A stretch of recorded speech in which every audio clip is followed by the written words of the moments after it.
Hi. Uh, so I'm in the graveyard, and ever since Sunday night, I've been coming to the graveyard every night. Uh, it's funny. Since I've lived in Dover, one of the things that has slowly built on my shoulders is this feeling that I just can't get away from the town, with the noises and everything that makes a city a city. I know Dover's not like a city, but you know what I mean. You can't get away from it. If you live here, you have to deal with traffic noise and all that shit. And Sunday night, I came after everything had died down, and after she left, I came to the graveyard. It was dark, and there was heat lightning, and there were lightning bugs, and it was like silent, and a lot of that was because it was Sunday night, so I get that. But every night I've come back since then, because this is the only place where I can get that quiet, and not all the time. Like, I don't even think I'm supposed to be in the graveyard right now. I think legally nobody is, but that's why I come here now, because there's nobody here. And I mean, I almost can't even hear the traffic, and I need that quiet, like I got a buddy who lives in Farmington I buy car parts from. Maybe I'm jumping the gun calling him a buddy, I don't know. But we talk car stuff and I buy parts from him. And, I think of him as a buddy. But I don't want him to be offended if he sees this. I don't want, anyways, I overthink everything. But when I drive out to Farmington, it's like this weight comes off my shoulders. And when I lived in York, it was a pretty quiet, I lived right on Route 1, which sucked, but at like 6 o'clock, even in the summer, 6, 7 o'clock, like the excitement for the night was over. Hey, there's a giant skunk over there. Like just tromping through the fucking graveyard. I mean, there's no way the camera would be able to see it. Now he's like running. There's a big skunk. But anyways, so I'm making this video just to let some people know that seem to be worried about me. There's another one. There's 2 skunks. Hi, skunk. What up? What up, Mr. Skunk? I don't know if you can see him. Can you see him over there? Probably not, right? He's I don't know if you could see that. But anyways, I hope that if there's more of them, they just kind of keep their distance from me. I'm kind of glad I'm making some noise. See you later, Mr. Skunky. Anyways, I like animals. I like animals more than I like people. And I want to explain that. It's not that I don't like people. It's that when I'm around other people, it's the only time that I question myself at all. It's the only time where I'm like, am I talking too much? Am I not talking enough? Is my hair out of place? Does my breath stink? Are they laughing at what I said because I'm actually funny, or are they laughing at me? Are they gonna go tell their friends how much of a fucking loser I am? This is the way my brain works. And, it's why I drank. Because when I was drunk, I didn't give a shit about any of that. Like, that would all turn off. And I could just be me. You know what I'm saying? And in some ways that was wonderful, but in other ways it wasn't. But my point is that when I say I'm not good at relationships, I don't want people to feel like I'm giving up. I don't want people to feel like I'm sad. I don't want people to be worried about me. I say I'm bad at relationships because I know from experience. I'm not good at communicating. I keep everything to myself. I have a million things constantly bothering me, and I have somebody there. that I could talk to about it, but I never do. And then I get mad. Like, I get mad because they're not like asking me what's wrong. I get mad if they are asking me what's wrong. I get mad if they get up in the morning and then make a cup of coffee and it clinks against something and I'm trying to sleep.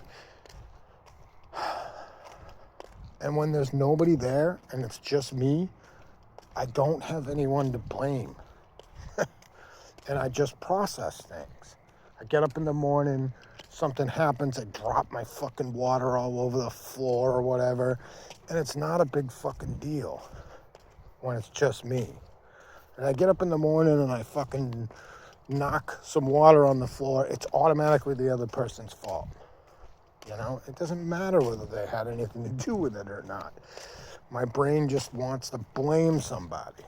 And it's fucking miserable for the other person. And I've been like this my whole fucking life. I don't know, maybe it's hard for me to remember how I was when I was drunk. I know it wasn't good, you know. And I have a temper. Like, I get mad and I scream and yell at the top of my lungs and I smash shit. And if you know me and you've been around me for a while, you can actually feel me getting mad. Like, if you're in my vicinity, you can feel the tension building. You can feel it in your plums. Unless you ain't got no plums, and then I don't know where you feel it. The point is that I feel better when it's just me. I can deal with my issues. When there's somebody else around all the time, I constantly feel like I'm failing them. And when I don't feel like I'm failing them, I feel like I'm not doing enough to make everything perfect for them, which is impossible because nobody can make anything perfect. But it's all I think about and all I tell myself. You have to make everything perfect for this person all the time or they're going to leave because they're not here for you, because nobody's here for you.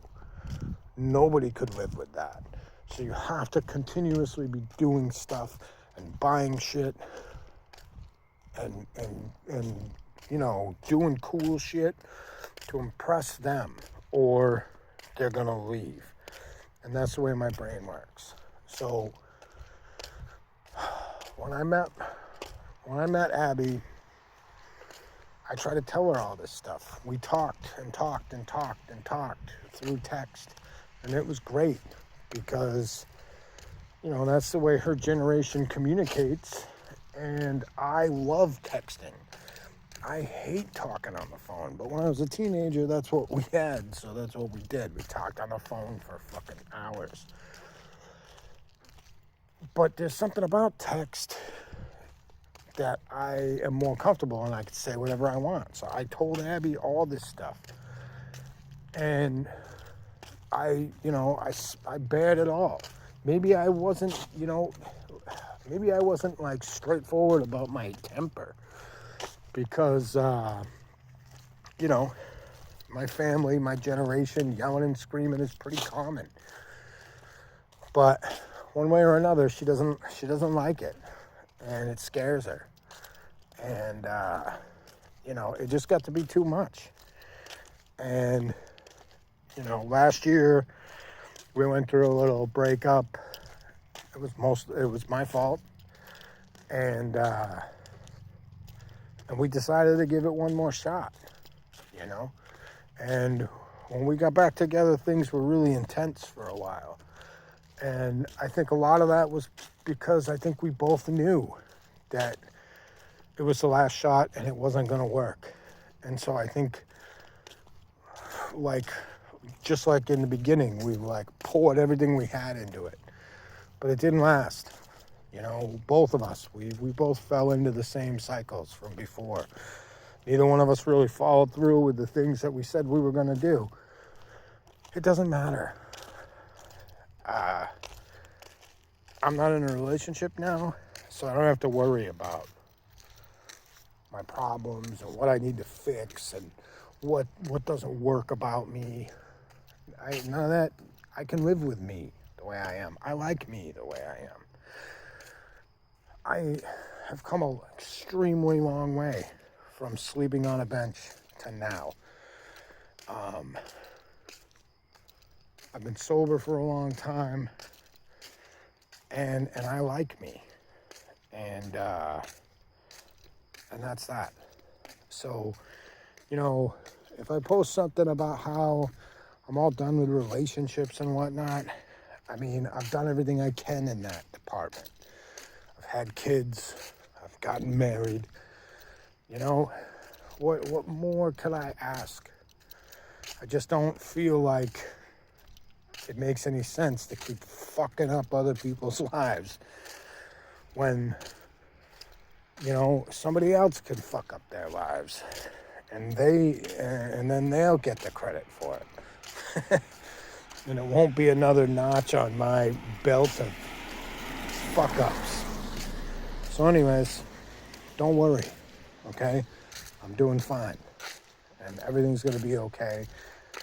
And if you're smart, you weren't worried anyways, because who gives a fuck if I'm struggling or if I'm going through a rough patch? Everybody goes through rough patches.